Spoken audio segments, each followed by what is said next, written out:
घटती चली जाती है, 0 तक पहुंच जाती है। ठीक है, वैलेंसी। उसके बाद आता है atomic size. Atomic size group के अंदर बढ़ता है या फिर घटता है। देखो, ग्रुप के अंदर एटॉमिक साइज इंक्रीज होता है, एटॉमिक साइज इंक्रीज हो रहा है। ग्रुप के अंदर एटॉमिक साइज क्या हो रहा है, बढ़ रहा है। क्यों बढ़ रहा है? क्योंकि देखो यहाँ पर जो सेल है, एटॉमिक साइज का मतलब क्या है? एटॉमिक साइज का मतलब है कोई भी एलिमेंट है, मान लीजिए इसका कोई न्यूक्लियस है, न्यूक्लियस से लेकर के सेल के बीच की दूरी एटॉमिक रेडियस कहलाती है। यानी कि atomic radius determine the atomic size. अगर देखो यहाँ पर मान लीजिए एक ही सेल है, तो यहां से लेकर यहां तक की दूरी हो गई एटॉमिक साइज, एटॉमिक रेडियस। और यहां से अगर 2 सेल है, के एल सेल है, तो यहां से लेकर यहां तक की दूरी हो गई। अगर 3 सेल है, के एल एम, तो यहां से लेकर यहां तक की दूरी होगी, वो एटॉमिक साइज है। ठीक है, तो एटॉमिक साइज आपको दिखाई देने लग रहा है। यहाँ पर एटॉमिक साइज क्या हो रहा है, बढ़ रहा है। जब ग्रुप के अंदर आप जाते हो तो एटॉमिक साइज बढ़ेगा। क्यों बढ़ेगा? क्योंकि नया सेल ऐड हो रहा है। यहाँ पर एक ही सेल था, के, यहाँ पर अगला सेल ऐड हो गया, के एल, और उसके बाद अगला सेल ऐड हो गया, के एल एम, और अगला सेल ऐड हो गया, के एल एम और एन। तो due to the addition of new shell, atomic size increase in the group. उसके बाद पीरियड्स के अंदर एटॉमिक साइज क्या हो रहा है, घट रहा है। जैसा कि आप डायग्राम में देख रहे हो, एटॉमिक साइज क्या हो रहा है, घट रहा है। तो घटने का कारण क्या है? घटने का कारण ये है कि देखो यहाँ पर 1 इलेक्ट्रॉन है, यहाँ पर 2 इलेक्ट्रॉन है, यहाँ पर 3 इलेक्ट्रॉन है, यहाँ पर 4 इलेक्ट्रॉन है, यहाँ पर 5 इलेक्ट्रॉन है। अब इलेक्ट्रॉन बढ़ रहे हैं, तो न्यूक्लियस पर भी क्या हो रहा है, पॉजिटिव चार्ज बढ़ने लग रहा है। क्योंकि इलेक्ट्रॉन और प्रोटॉन की संख्या लगातार, इलेक्ट्रॉन और प्रोटॉन की संख्या जो है वो हमेशा सेम होती है।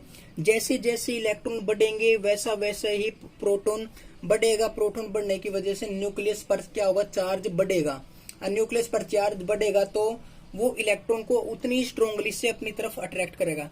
सीधी सी बात है। देखो यहाँ पर 1 इलेक्ट्रॉन है और इसके न्यूक्लियस के अंदर 1 ही प्रोटॉन है, तो जो अट्रैक्शन फोर्स है वो थोड़ा सा कम है।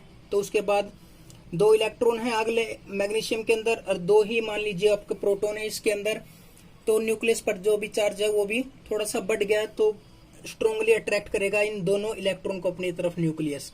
उसके बाद एल्यूमिनियम के अंदर क्या है, आउटर मोस्ट इलेक्ट्रॉन 3 है, तो न्यूक्लियस पर भी पॉजिटिव चार्ज उतना ही बढ़ रहा है, तो उतनी स्ट्रोंगली अट्रैक्ट करेगा, जिसकी वजह से जो एटॉमिक साइज है वो घटता चला जाएगा। जिसकी वजह से एटॉमिक साइज जो है वो घटता चला जाएगा। ठीक है।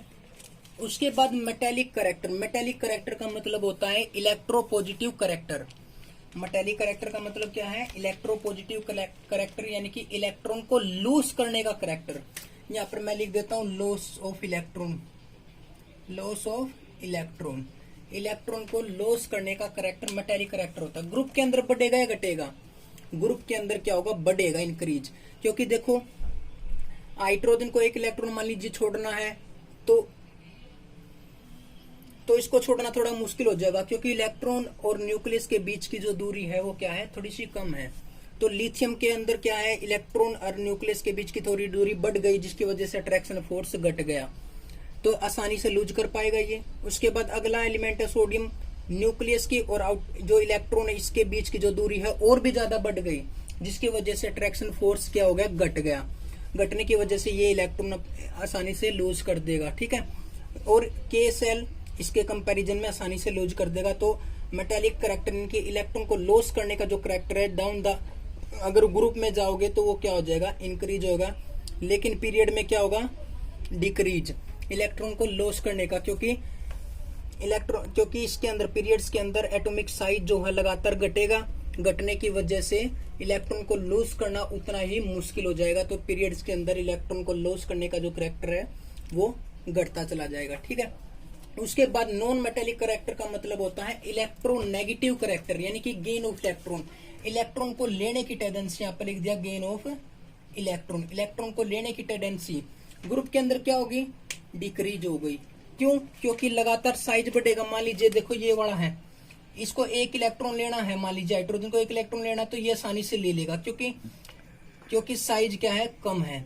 तो इसको 1 इलेक्ट्रॉन लेना है, तो लेकिन एटॉमिक साइज लगातार बढ़ने भी लग रहा है, फोर्स ऑफ अट्रैक्शन बिल्कुल घटने लग रहा है।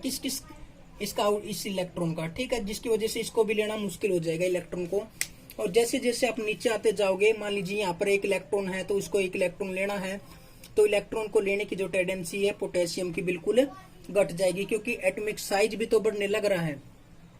ठीक है, उसके बाद इसके अंदर है नॉन मेटेलिक करेक्टर के अंदर जो इलेक्ट्रॉन को लेने की टेंडेंसी यानी कि गेन ऑफ इलेक्ट्रॉन है, यानी कि कह सकते हो इलेक्ट्रोनेगेटिव करेक्टर जो है वो इंक्रीज होगा।